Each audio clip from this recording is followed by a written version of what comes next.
बिस्मिल्लाहिर्रहमानिर्रहीम। शुरू अल्लाह के नाम से जो बड़ा मेहरबान और नहायत रहम करने वाला है। आज हमारा जो टॉपिक है वो बायोडाइवर्सिटी की एमसीक्यूज़ है। हमने इस पर शॉर्ट क्वेश्चन अपलोड किए हैं और एमसीक्यूज़ भी अपलोड कर रहे हैं। 2 चैप्टर के अपलोड किए, अब तीसरे के अपलोड करेंगे। अक्सर हमने जो स्टडी के लेवल पर देखा है तो बोर्ड पे पढ़ाया गया है और जो निज़ाम है सारा बोर्ड पे आ चुका है, जिसकी वजह से सारे स्टूडेंट्स जो होते हैं ना किताबों से दूर हो जाते हैं। कापी आ जाती है, ठीक है, बुक आ जाता है, जो है ना मतलब प्रैक्टिकल आ जाते हैं, बोर्ड आ जाता है, तो बच्चे लोग कंफ्यूज हो जाते हैं कि सबसे अहम क्या है, मतलब वो किस पे तवज्जो दें। अक्सर लोग लेक्चर पे ज़्यादा तवज्जो देते हैं। तो मैं ये नहीं कहता लेक्चर पर तवज्जो ना दे, लेकिन जो लेक्चर में बताया जाता है उसमें आप अगर लेक्चर ना भी देखो और अब बुक आपको समझ आ रहा है तो इससे बढ़िया कोई बात नहीं है। और अगर आपने लेक्चर 1000 बार देखा हो लेकिन बुक समझ नहीं आती तो ये आपके लिए डिज़ास्टर है। दूसरा जो है शॉर्ट क्वेश्चन हम याद कर लेते हैं लेकिन उसको समझ नहीं आती कि क्या मतलब है इसका, बेसिक क्या है इसका। और इसी तरह जो ये भी चीज़ है, एमसीक्यूज़ भी हम पढ़ते हैं और रट लेते हैं लेकिन समझ नहीं आती। तो हमारी कोशिश है कि स्टूडेंट्स को और बच्चों को ये चीज़ समझ आ जाए और उनके जहन में बैठ जाए। तो बायोडाइवर्सिटी क्लास 9 की पीके सिलेबस का जो है ना बायोडाइवर्सिटी चैप्टर है, यूनिट 3 है। एक्सरसाइज से, बिल्कुल एक्सरसाइज से, क्योंकि 70% जो टेस्ट आते हैं, जो भी होता है वो एक्सरसाइज से आते हैं और पेपर्स भी एक्सरसाइज से आते हैं। तो हम एक्सरसाइज पे फोकस करते हैं कि पीके सिलेबस है सिर्फ। विच character of virus make their resemble with living organism. तो लिविंग ऑर्गेनिज्म के साथ वायरस में कौन सी वो करेक्टर है, कौन सा वो करेक्टर है जो उसको लिविंग थिंग ठहराता है, तो वो है they contain RNA and DNA. अब ये क्यों? क्योंकि सारे लिविंग ऑर्गेनिज्म में आरएनए एंड डीएनए है। मैं बहुत बेसिक लेवल पे मैंने दूसरे एमसीक्यू से जो है ना डिफाइन किए हुए हैं। बेसिक लेवल पे इसलिए नहीं करेंगे क्योंकि फिर बोरिंग हो जाता है। अक्सर जो काबिल स्टूडेंट्स है इसको करते हैं तो वो उसको फिर नहीं पसंद करते हैं। Euglena belong to kingdom protista because. Euglena kingdom protista से बिलोंग करता है क्यों? अब प्रोटिस्टा की खूबी क्या है कि इसमें प्लांट और एनिमल के वो ऑर्गेनिज्म जिसमें प्लांट के भी करेक्टर हो और एनिमल के भी करेक्टर हो वो शामिल किए जाते हैं। तो इसमें क्या है, it is unicellular, it is eukaryotic, it has both plant and animal like character. तो प्रोटिस्टा की खूबी है तो इसमें ऐसे ही करेक्टर वाले ऑर्गेनिज्म रखे जाएंगे। अच्छा, the correct sequence of hierarchy from small to large unit is. Small से large unit, from small to large unit is वो क्या है? तो इसके हमारे पास जो हमें टीचर ने बताया था, Kashif PCO frontier girl school, kingdom, phylum, class, order, family, generous and species. तो हम यहाँ से जाते हैं, स्पीशी तो नाम नहीं है तो जेनरस होगा, फिर फैमिली होगा, ठीक है ना, फिर ऑर्डर होगा, फिर क्लास होगा। तो आपने ये अप्लाई करना है। तो इसमें क्या है, जेनरस है, बिल्कुल है, फैमिली है, ऑर्डर है और फिर क्लास है। इसमें क्या है, फैमिली है, ऑर्डर है, क्लास है, अच्छा, और जेनस है। जेनस तो फिर पीछे आ गया तो ये गलत है। जेनस है, फिर फैमिली है, ठीक है, क्लास है तो ऑर्डर छोड़ गया। तो इसमें सब जो सही है इसमें AN ये वाला है।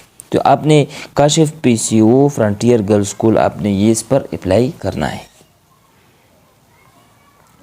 जो चौथा है वो है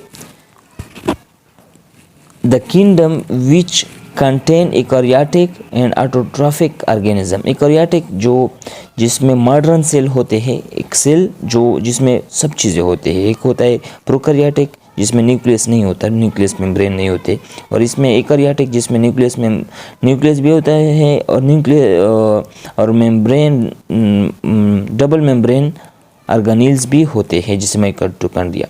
एंड ऑटोट्रॉफिक जो खुद खुराक तैयार कर सकते हैं ऑर्गेनिज्म कौन से है?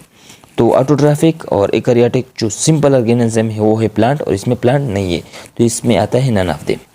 The 5 kingdom system was modified by, 5 kingdom system किसने मॉडिफाइड किया था? तो वो रॉबर्ट विटेकर ने किया था, ये आपको रटना होगा, रॉबर्ट विटेकर ने किया था।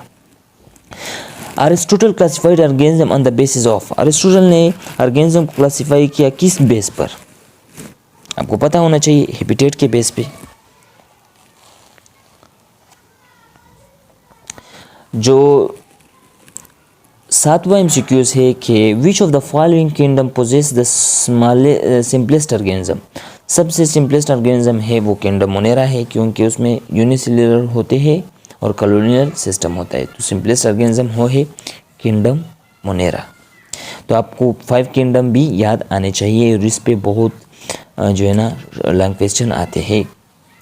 What is binomial nomenclature, binomial nomenclature क्या है?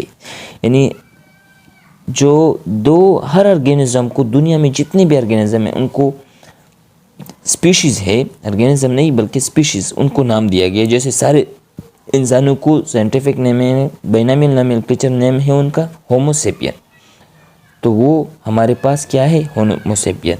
तो इसकी डिफिनीशन क्या है? Classifying organism on 7 level. गलत, नेमिंग तो सारे नहीं पढ़ सकते, इसमें जो राइट है वो है naming system in which each organism is given a 2 part name, जिसमें 2 पार्ट नेम हो, जैसे होमो एंड सेपियन, तो ये वाला टिक है। Which one is correct way of writing scientific name of organism, scientific name of organism लिखने के जो तरीका है वो क्या है साइंटिफिक नेम में? तो साइंटिफिक नेम में हम लिखते हैं तो पहला लेटर जो होगा 2 वर्ड से बना होगा, जेनर्स एंड स्पीशीज, जैसे होमोसेपियन। और अगर हैंड राइट से लिखते हो, ठीक है ना, तो आपने अंडरलाइन करना होगा। फर्ज करें कि हम हैंड राइट से लिखते हैं तो ये हम अंडरलाइन करते, ये अलग अंडरलाइन करोगे और ये अलग।